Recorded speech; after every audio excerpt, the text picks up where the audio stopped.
blinded giant. At Dalton, near Thirsk, in Yorkshire, there is a mill. It has quite recently been rebuilt, but when I was at Dalton, 6 years ago, the old building stood. In front of the house was a long mound which went by the name of the giant's grave, and in the mill you can see a long blade of iron, something like a scythe blade, but not curved, which was called the giant's knife, because of a very curious story which is told of this knife. Would you like to hear it? Well, it isn't very long. There once lived a giant at this mill who had only one eye in the middle of his forehead, and he ground men's bones to make his bread. One day he captured on Pilmore a lad named Jack, and instead of grinding him in the mill he kept him grinding as his servant, and never let him get away. Jack served the giant 7 years, and never was allowed a holiday the whole time. At last he could bear it no longer. Topkly Fair is coming on,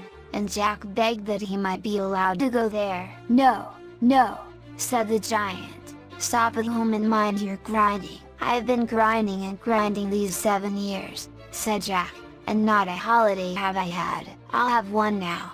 "Whatever you say." "We'll see about that," said the giant. Well, the day was hot, and after dinner the giant lay down in the mill with his head on his sack and dozed. He had been eating in the mill, and had laid down a great loaf of bone bread by his side, and the knife I told you about was in his hand, but his fingers relaxed their hold of it in sleep. Jack seized the knife, and holding it with both his hands drove the blade into the single eye of the giant, who woke with a howl of agony, and starting up, barred the door.